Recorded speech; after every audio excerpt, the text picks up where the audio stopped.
Well, welcome everyone. This is Ghost or Jeremy for Ghost Dragon Studios. Welcome. I'm just going to be talking at you for a little bit just about the Star Wars FFG game, Fantasy Flight Games, or Edge Studios game. And my take on just some tips. Because I think on YouTube it's very limited. I think Tabletop Empire and Steve is Bored. He changed his name, but I think Steve is Bored is still a better name. His name is like Things Drawn Bad or something now. Those two guys are doing some good work, but I don't think there's like good like top 10 one-shot ideas or anything like that. Like there's tons of D&D stuff, but I wanted to maybe add my own take on it. So I've been a GM for a very long time. I've been GMing for about 3 years, a little off and on, but pretty consistently for about 2.5 years. I've been doing a lot of Star Wars RPG and a little bit of D&D. So I'd say like 75% of that would be Star Wars, 25% would be D&D. So I think I've gotten a lot of experience under my belt on how different the games are, but also what ties them together and what keeps them the same. It's obviously an RPG, so you just have your character, you do a thing, you roll dice, right? So that's very standard, but the game mechanics are very different, and the dice are very different. The setting, obviously, one's fantasy. What some people argue that Star Wars is fantasy. I would say it has a mix. It's very sci-fi focused, but it has a fantasy kind of feel with the Jedi's and whatnot. So I feel it is sci-fi for the most part. But yeah, a little bit about my background. Been gaming for a long time, so yeah, I just wanted to. We'll jump into. So I'm running a campaign right now, an Edge of the Empire campaign. I've used all the experience that I've built over, the couple years, the things I've done wrong, the things I've think I've done right, and I'm gonna try to condense them down to help new GMs and experienced GMs that maybe have not thought of this. So I'm going to be referencing this book. It's the Game Master's Handbook of Proactive Role Playing. It's a pretty amazing book. I haven't read it yet. I'm about halfway, but I've been just kind of really digging into the various steps. So I'm just really taking my time and working through those steps as I'm making the campaign. So I heavily recommend that book. I'm going to be kind of referencing the rules and stuff that it uses. And I think this will help new GMs, but also experienced GMs. So we'll jump into my document here. This is basically my GM world building Bible that I have. I have one of these for every campaign. And it's going to be different based on your preference or style on how you like to organize stuff. But we'll jump into this. So this is my Age of the Empire 2024 campaign. Now, if you are one of my players, look away, because this is a key information. Actually, I won't get into too many secrets and details of the campaign, just in case. But we'll go over. So first thing I do whenever you're making a campaign, it's typically it's like, hey, let's play this world, build your characters, and I'll tell you what the campaign is. Okay, you're gonna try to fight this warlord, take him down, or you're gonna try to beat these racers in a race, or these the GM sets up the scenario, and the players basically are reactive in the campaign the entire time. They're not very proactive, which means the players initiate what they want to do first. So we'll dig in here. So that's what the proactive play is in the book that I referenced. So I this is a new thing I'm doing, but I think it's working out great so far. We've done one session, and it seems a lot funner.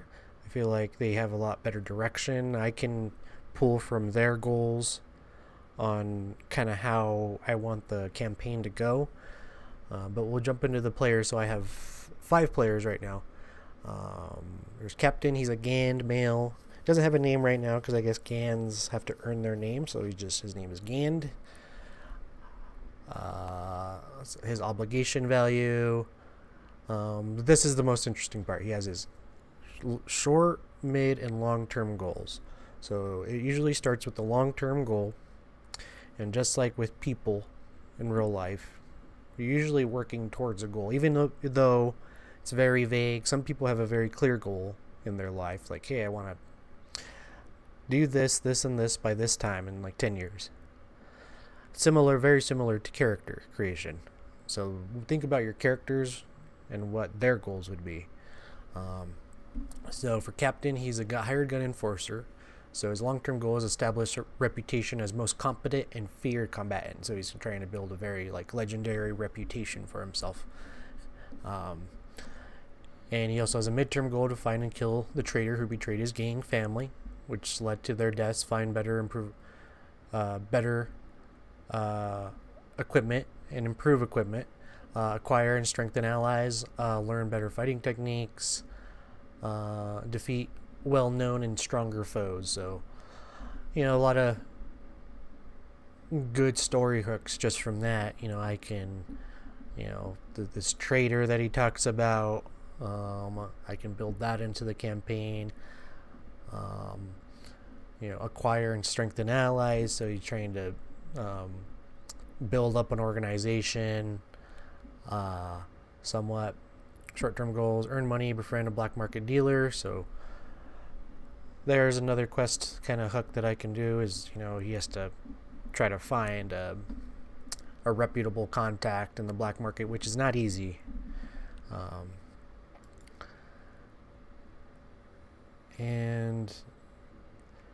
So acquire different equipment, associate with a bounty hunter guild or mercenary unit for access to wares. So that's another way he can get resources, maybe restricted items, stuff like that.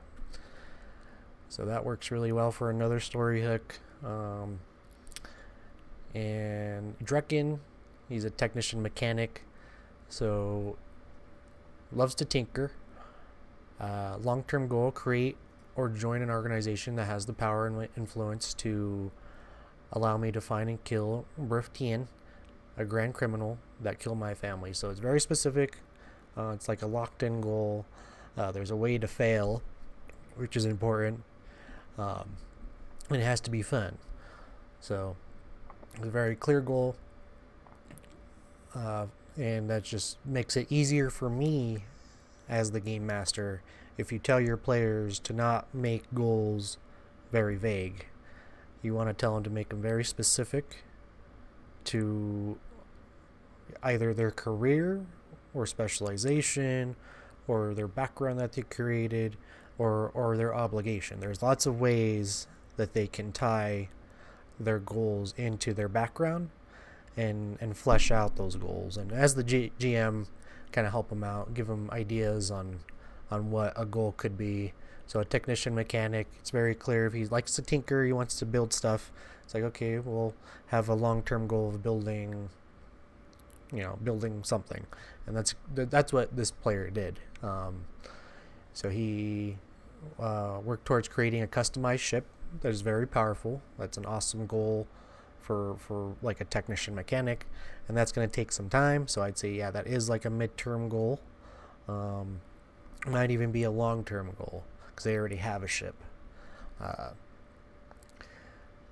find a dependable slicer that is very good at decrypting encrypted data cores. So this goal, and also your mid and short-term goals should directly tie into your long-term goal in some way. So one of his long-term goals was to finally decrypt the data cores from his father that have plans for all the structures that Brif Tien had made before killing Salbrin's parents. So, I dug into his background a little bit. His father was like an architect that would have these data cores. So he partnered with this Brif Tien, this grand fellow, and was betrayed by him. So that's some very like good background lore, and it works really well to tie him in. And as the GM, I encourage you to look at your characters' backgrounds, and if you really do want to make a really fulfilling campaign for your players and yourself, just use what they have. They already wrote it for you, so why not just pull that information into your campaign? You don't even have to think about this. Like right now, I don't have to think about a name or a species, or really even like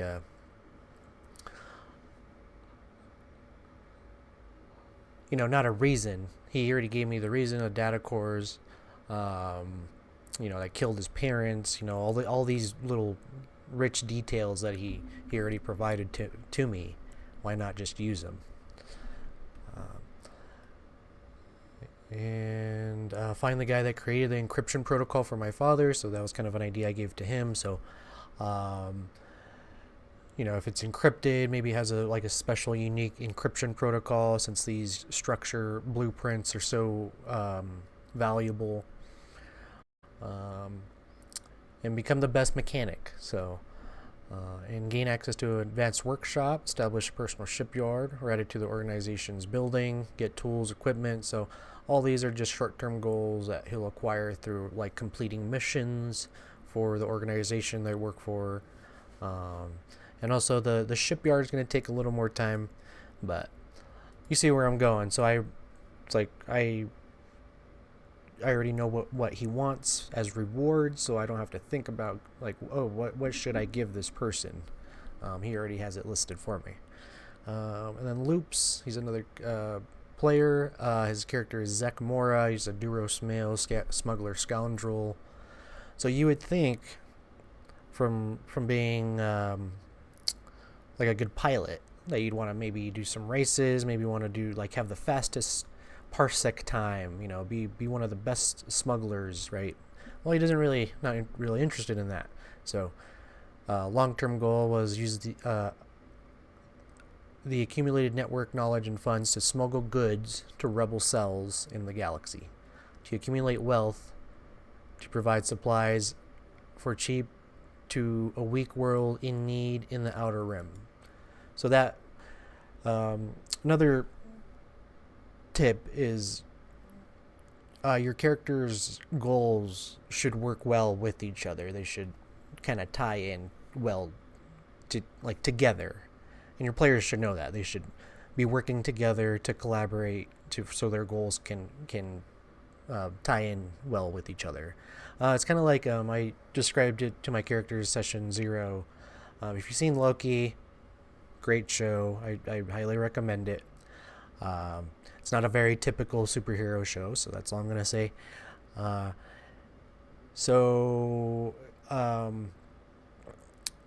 not going to spoil nothing, but say like the characters are creating these threads of like stories for me. Like they're just dangling out there. That's why we create these goals. I'm like the weaver of these stories, so I'm like grasping them and like wrapping them up all together. But it's also the player's job to kind of make those threads like mesh well. So, uh, like Loops, his goal is to help a weak world, but that works really well with the next player. He's a bounty hunter, and his goal is to build an orphanage just off the Corellian's trade spire on a neutral planet in the Outer Rim. So that works really well for Loops and Cave Spider to work really well together to provide supplies, and he can also build an orphanage there, stuff like that.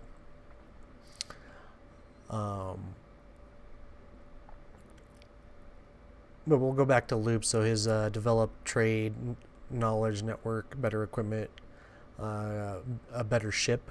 So that works really well with Salbrin's goal, the technician's goal of creating a custom ship. Then short-term goal, take smuggling contract to have decent credits. So very typical, smuggler goal. Just taking on jobs to get credits so you can actually get better equipment, a better ship, build this network, build these funds, build contacts as you're smuggling goods. So it all ties in well. And then we'll go back to Cave Spider. So his character is Vale Lostal. He's a Zabrak male. He's kind of like a mix of Zabrak and Twi'lek, but he's mostly Zabrak dominant.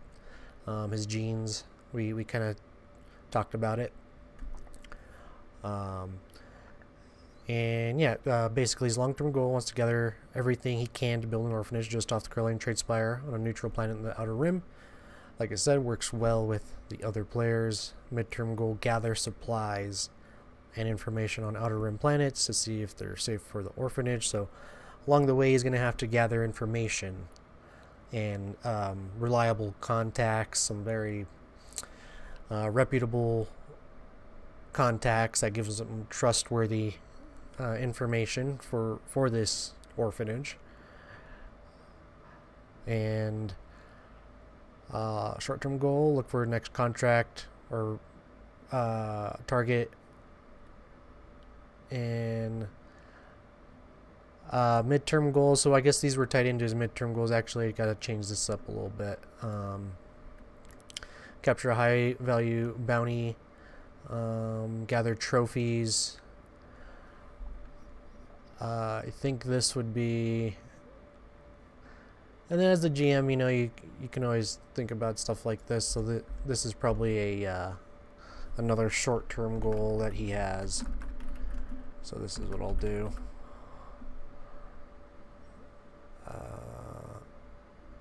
I got this all. My font isn't very consistent, as you can tell. But try my best. Alright, so. But this is a good way, I feel, to organize your players, and just keep them very top page 1. I feel this is my preference. I just keep them top page 1. All right, let's take a look at what they want to do. Like what do you want to do? All right, there it is, clear as day. There is no question about what your players want. And then as the GM, you can go from there and make it your own. Put the obstacles and challenges and the NPCs in front of them. So, let's see. So, I think that's pretty good. I want to go back to the chatting here because I'm going to just skip my campaign outline because I don't want any of my players to see my campaign outline just in case. All right. So that's the players. So biggest tips would be listen to your players, create long, mid, and short-term goals that are tied into their backgrounds or their character archetypes or their career specializations, especially for FFG, even for D&D. If look at their class and their subclass, and you just tie in their goals that way. So there's lots of ways you can do it. This book is references sci-fi stuff, especially from Star Wars. References a lot of D&D stuff, So it works really well with all settings. Um, so, all right. So we'll go to planet, like the locations, basically. So when I'm thinking about player stuff, I usually ask my players, depending on the setting, I'll give them like a few options of starting location, and from there, I'll build up that location. Just because, why not give them the option? It's a Star Wars setting. There's lots of different references and stuff out there that you can pull from. So you can, like I said, just pull from stuff that's already written. It's not plagiarism if you're, selling it or whatever, and you're just doing this for fun. They're not paying me to play or anything. Just pull that information that's already written. Just as the GM, you always want to be looking for ways to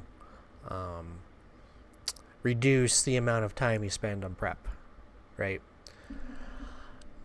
So a lot of this information that I just pulled from different books. I have the Sons of Fortune book, which I don't have next to me right now, but I have the Sons of Fortune book, which is a Fantasy Flight Games source book, setting source book for the Corellian sector. So this is a lot of this stuff is pulled from there, but I've kind of made up some stuff as well, and then some stuff's from Wiki and whatnot. So use all your tools, use all your references and your resources online. Books. I have a lot of books that I still like to flip through. But so yeah, planet Corellia. So very well-known planet, but it does have an seedy underworld to it. They chose that planet to start, and I think it's a great planet to start. It's lots of great images from like Solo and very iconic. So I typically start with a broad overview of the planet, similar to if you look at the pages in like Fantasy Flight Games core rule books, we'll have a big black spread of the planet, and then they have a little bit of a description, and it's like location and species, population, size, stuff like that. So I try to do a very, very brief description like that. And I've also learned a lot of these tips from another great book that I've read that I use all the time. I'm still using it. It's amazing. It's the Return of the Lazy Dungeon Master's Guide or something like that. Let me just pull it up real quick. I have it on Kindle, just so I don't get the name wrong, and you guys can always you can look it up. But it's another great book. It kind of tells you to just make descriptions very brief, get to the point very quickly of your session. It makes session prep very easy, I feel, and it tells you to keep it short and sweet, so you're not having to flip through pages and pages of prep for one session, because typically a lot of dungeon masters, we over prep, right?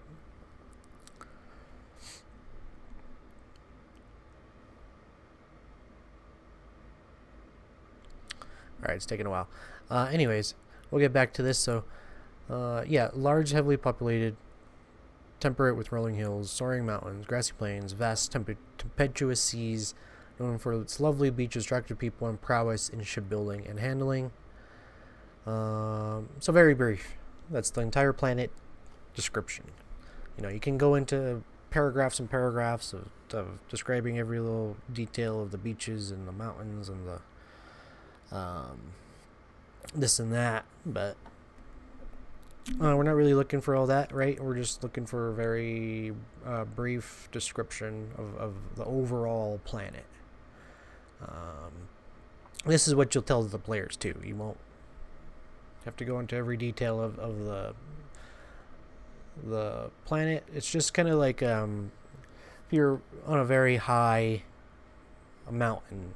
If anyone has ever climbed like a mountain or like been very high somewhere, you're not looking at every single little detail. You're looking at the vast landscape across miles and miles. The very tiny details of stuff really just kind of disappears and all that.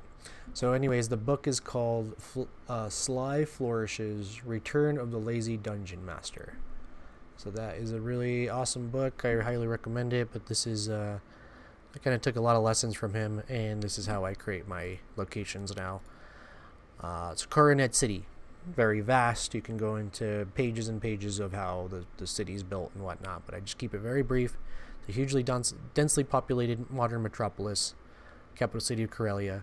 You're known for its beautiful architecture, bustling nightlife, flourishing economy, cultural and academic institutions from all manner of industries, all working together like a well-oiled machine, and comprehensive and incredibly efficient transit system. So even that might be even too much, because you can even take out this whole last sentence, and that would describe the city pretty well. But 2 to 3 sentences, I feel that's kind of my limit. Once you start getting into a paragraph or more for each thing, you really have to dig into the detail there, and then you're kind of losing the essence of it. You're trying to build. I feel I'm not an expert writer or anything, but I have learned that you don't want to dig into the weeds. You don't want to start trudging through the weeds, and then your players are starting to zone out. Just keep it tight, keep it focused on what you're doing, and the description is kind of like just a part of what you're doing in the game, right? So just set it up in a way that's very brief. You get the feel. So Corellian Spaceport, Coronet Spaceport. So I pulled this information off of online resources, and also just iconic kind of images from the movie Solo, because there's the Coronet Spaceport there. It looks like a very typical kind of spaceport. I guess supposedly the writers or whoever wrote that scene wanted to make it feel like on Ellis Island, where it's a lot of immigration happening, like an inspection checkpoint basically. So I did want to make it feel the same way, and it's going to be heavily monitored. I feel like spaceports don't get the same treatment as they should, as in real life. Because if you think about it, airports, there's a lot of tight security all over the world. There's going to be very few airports that are kind of like not official airports, that like a shadow port basically in Star Wars, that don't really have a lot of regulations. But a lot of airports do, so they have a lot of security, a lot of checkpoints. They do a lot of inspections for contraband or illegal goods or any weapons, stuff like that. So I'm having that same feel in my Star Wars game, and I encourage game masters to do the same. That doesn't mean that you shouldn't allow them to try to smuggle goods. It's just going to be a little harder, because people do it all the time. People get goods on airplanes all the time. That's why we have vigorous inspection procedures at the airport, because people do it and they get away with it. So it's handled. Coronet Spaceport handled this, and this location is also not in the source book. So I recommend just doing a little research and pulling information where you can, because the spaceport is very important for the city, the Coronet City.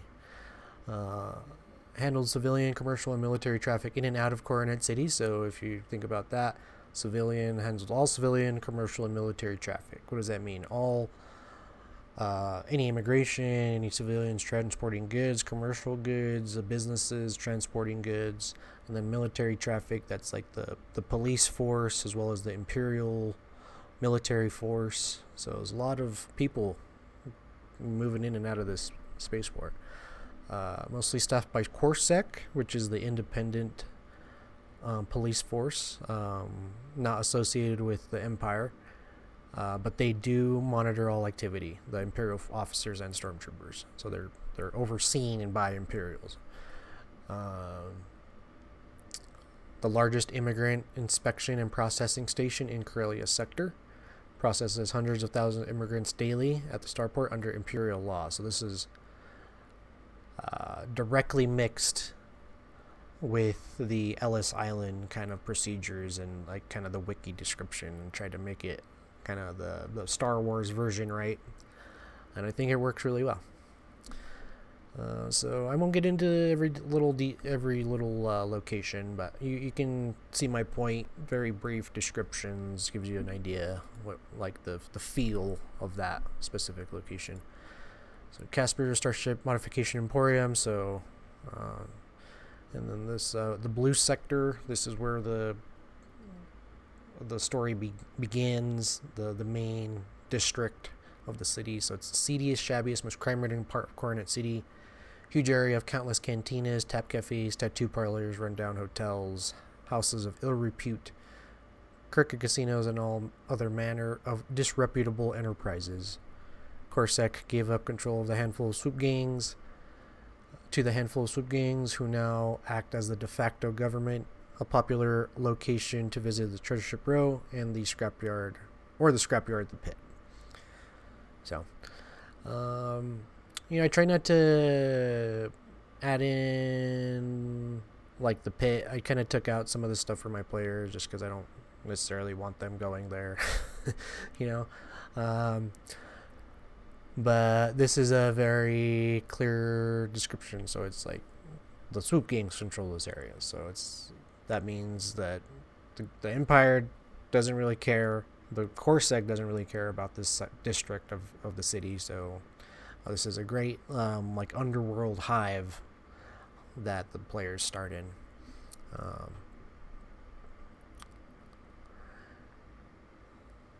And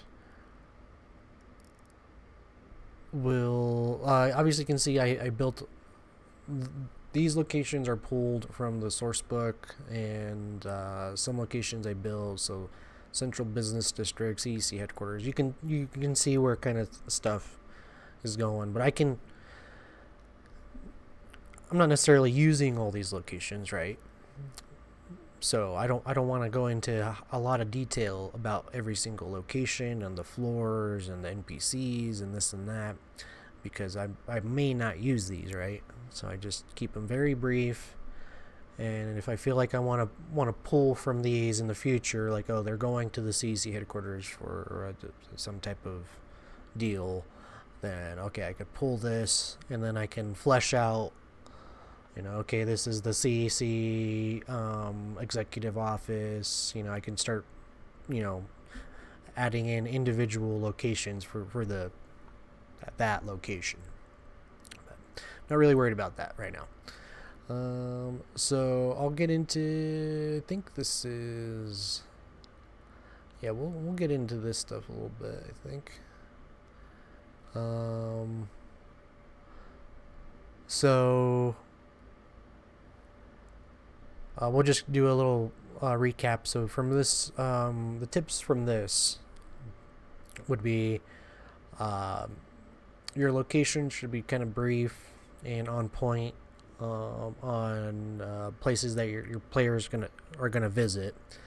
So if they're going to a certain planet, maybe just give an overview, a quick two sentence overview, and then as you start to kind of zoom in and go into like the specific location on the planet, all right, what is that? Is that a village? Is that a city? Is that just like a vast desert region? Give that area, that broad area, some description. So Coronet City, or like a village, or like a town. Just like a broad description, like what's its economy like, what's like the buildings a little bit like, stuff like that. And then dig into that location. So the city or town and stuff. Okay, so like the blue sector. since it's a huge city, usually districts all around. So like, there'd be like 8 different districts in a major city, right? So you can just don't have to do all that. Just build out what you got. So blue sector, I have that as one district. That's the poor sector. Central business district, obviously, that's like more refined commercial area, and then a Salonia town, that is like another district. I'd say it's kind of like a very large, like, I'd say somewhere between poor and middle class suburban area that's built like underground tunnels, so lots of like white collar workers and families and stuff, and then between those 3 or 4 districts, right, you can really add individual locations. So say for the blue sector, I already have these kind of moved over just to indicate that they're in that district. So core stack shipping, this location is in blue sector. Treasure ship row is obviously in there just from this is a popular location, right? So it's in the blue sector. Keshi's bar and parlor, so another location that they could possibly visit in the blue sector. And also even the pit, that is also in the blue sector, stuff like that. So yeah, so locations can be fun to really dig into, but it's really I really keep it in tiers. So in D&D, it's people get a little overwhelmed with the sci-fi aspect of it, because it's like, okay, now I gotta think about a galaxy. Well, you just have like another layer, basically. So you have in a D&D, you have the world. You have the world, the major locations, the cities and stuff. Then you have the individual, like, small locations, the towns, the dungeon, the outpost or whatever. You only have one more layer to that, basically, in sci-fi settings. So you have your planets. So you have all your planets. Then you got your big major locations, your cities, or you got your starports or whatever, your orbital industrial yards or something like that. Your space stations. I mean, a space station is basically like a city, so you don't have to think about it too hard. And then one down, so you got your small settlements, you got your mines, your different like little industrial facilities, your pockets of raiders and outposts. Similar to, the more things change, the more they stay the same, right? So you just have these other, like, think of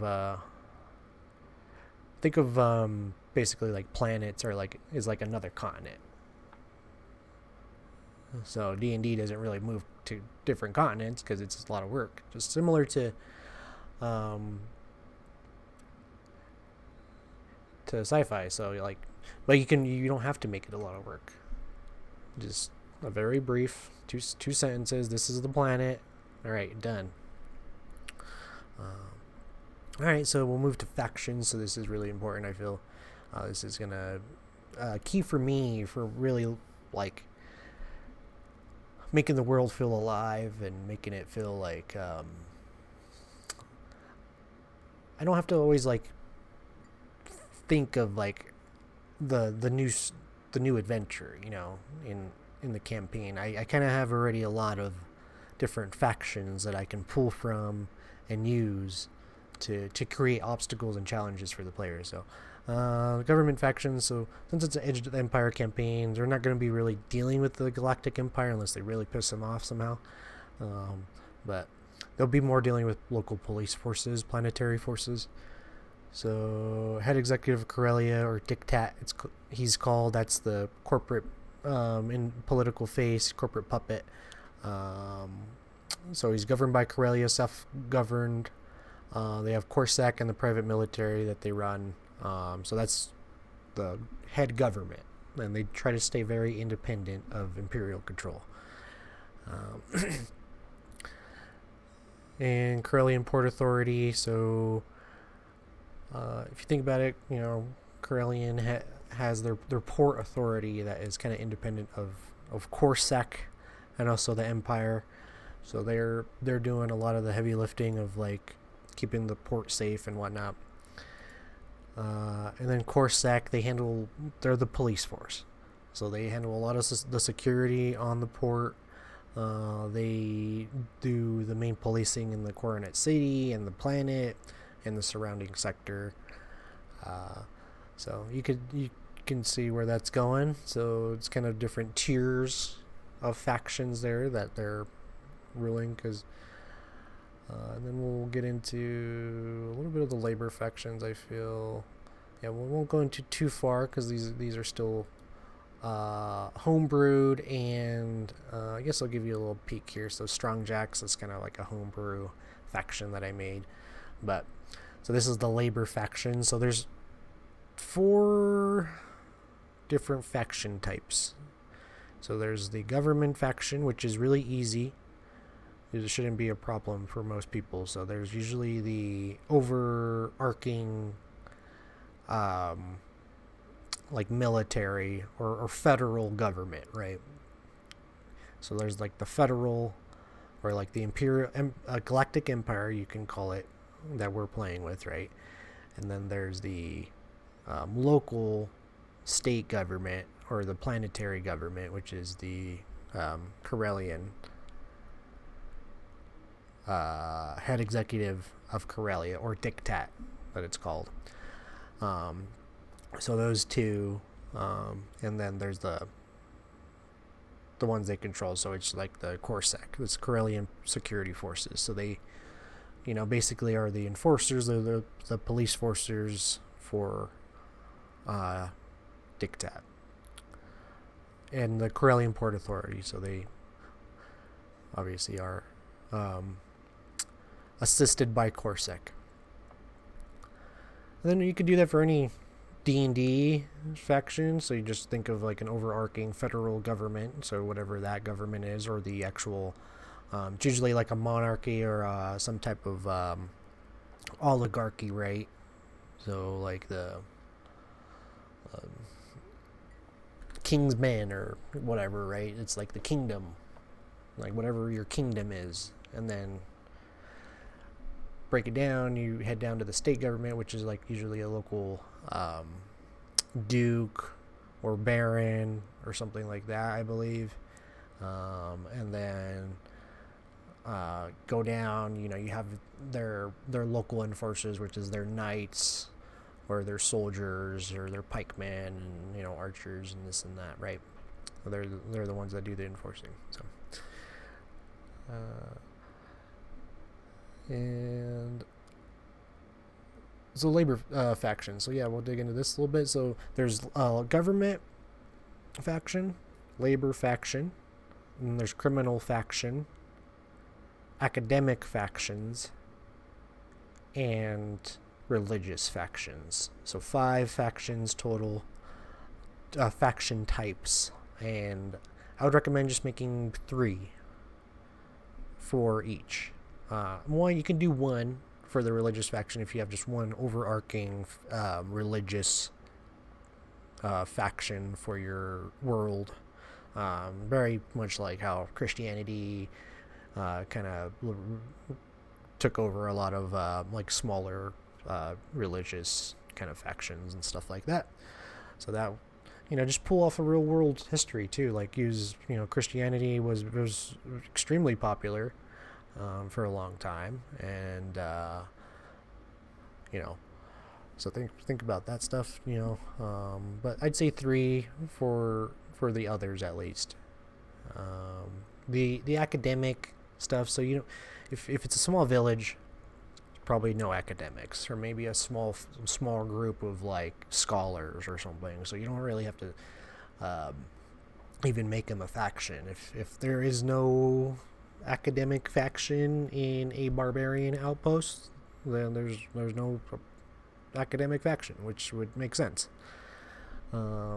But for me, each city is gonna have something like that in Star Wars, especially like a major starport or like a major city. Even if it's in the Outer Rim, if it's a major city, it's still the size of like a Boston or like a Denver or like a major city like that. So it's still pretty big. Um,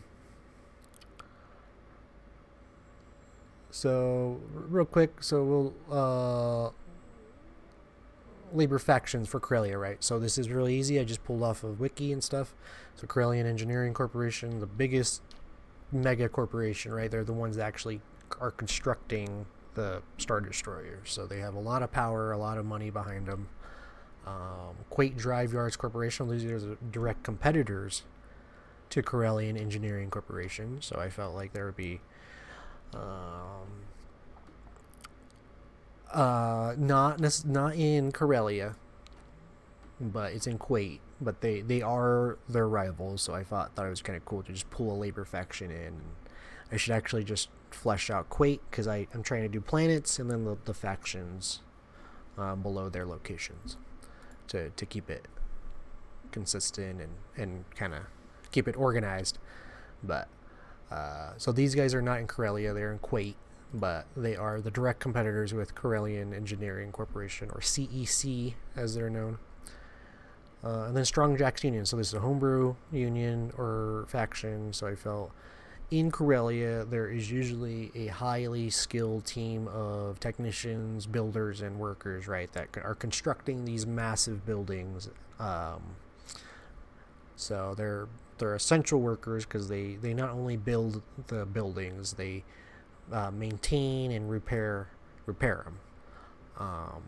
So they also maintain the transit system and the roads, stuff like that. So they're key essential workers to keep the city infrastructure running smoothly. So they're more of a capitalist ideology. So they are thinking about profit, but as a union, it's usually this is what I started to do. It doesn't say it there with the others because I didn't feel it was necessary to write goals for the other factions because they're not relevant yet in the campaign. But once I started getting into the factions that are relevant, I started to give them goals. So long-term goal for them, this is for the faction, not the NPCs that make up the faction. So the faction's goal is to maintain worker happiness by paying fair wages and providing a safe work environment, maintaining a city infrastructure and transit systems are running smoothly, gain a favorable diplomatic relationship with Diktat, which is the governing body. So they want to maintain a good relationship with the government and also providing good wages and maintaining city infrastructure. So pretty standard goals, I feel, for a labor guild like this. And how it becomes relevant is up to you. So if you think about it, if they got in contact with the leader of the Strong Jacks Union or one of their representatives, they could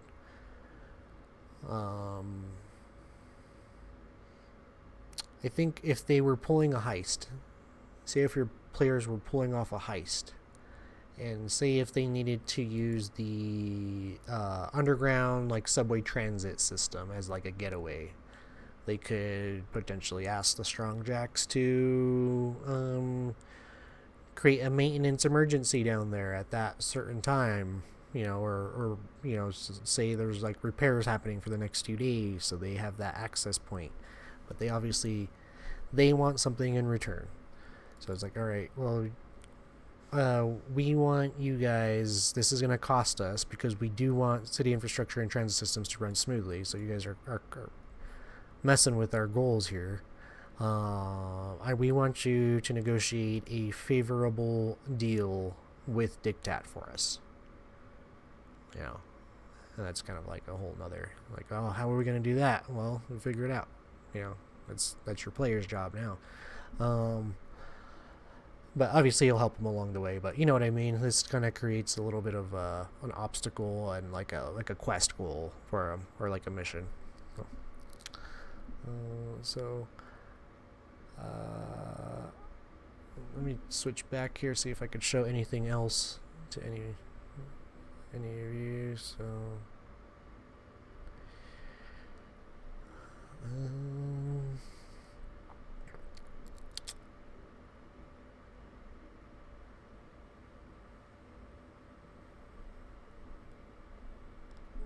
I think that's pretty good. I think we talked about a lot of stuff there. So just to recap, make your factions, make them very brief, like in the location descriptions. Give them a name, give them a power level. So, what are they good at? What are they interested in? And area of operation, like where are they located? Ideology, so it could be like a kind of a. I feel like it's very straightforward. You can be like a more politically thing, like minded, is like a capitalist. He's like a naturalist. He's he's a conservative, or you can just kind of. I feel you can just make a description. Like I'd say, make the most money. It's like your ideology is just like capitalist, so you want to make the most money with the least amount of challenges and obstacles and cost to you. So just to make it a little easier for you, like what does that mean? What does capitalism mean? Okay, it's like make the most amount of profit with the least amount of cost and effort.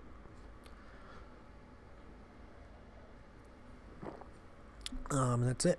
And then don't give them goals until they become relevant to the campaign.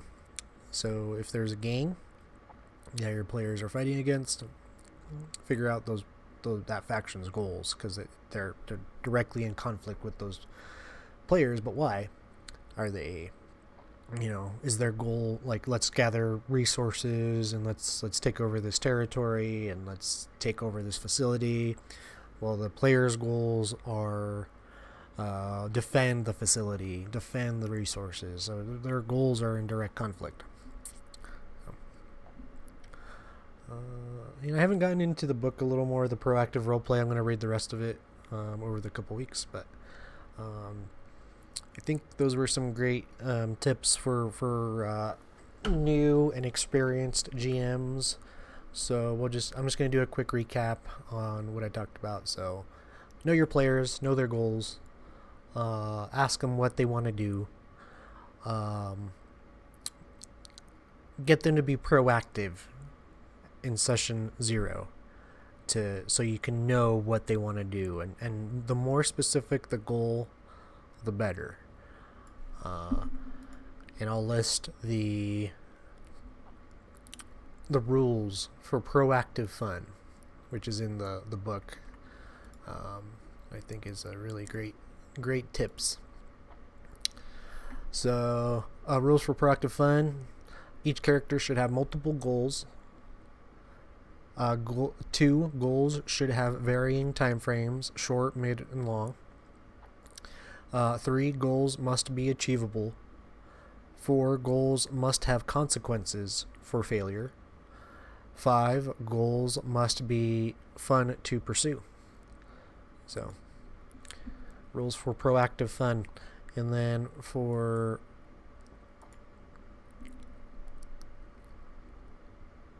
locations, keep them very brief, 2 to 3 sentences long. Try to do them in tiers. So you have your planet tier, your major location like a city or something, starport, and go down. So small settlement, town, a village, an outpost, like a mining facility, those little dotted areas all around. Key quest locations that your people are probably going to go to. So break them down into 3 or 4 tiers, segments, and keep them brief, 2 to 3 sentences at the most. Build your faction, so your government faction, academic faction, your labor faction, your criminal faction, and your religious faction.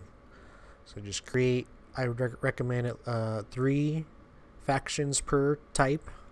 Depending on the campaign, you can get away with 1 religious faction, 1 academic faction if it's a small town or city. And keep those very brief. Give them a name, a power level, what they're good at, what they specialize in, area of operation, where they're located, where is your source of power at, ideology, what is their like main mission, or what's their focus? Is it like power, credits, recruits? What's their focus? Then after that, you can really dig in to the factions, and only dig into the ones that you need. No need to, like I said, don't dig into the weeds too much. You don't need to flesh out the empire if the empire is not going to be relevant in your campaign, right? There's no need to build out a very distant desert faction that's a half a continent away if your D&D players are located, in this side of the planet, right?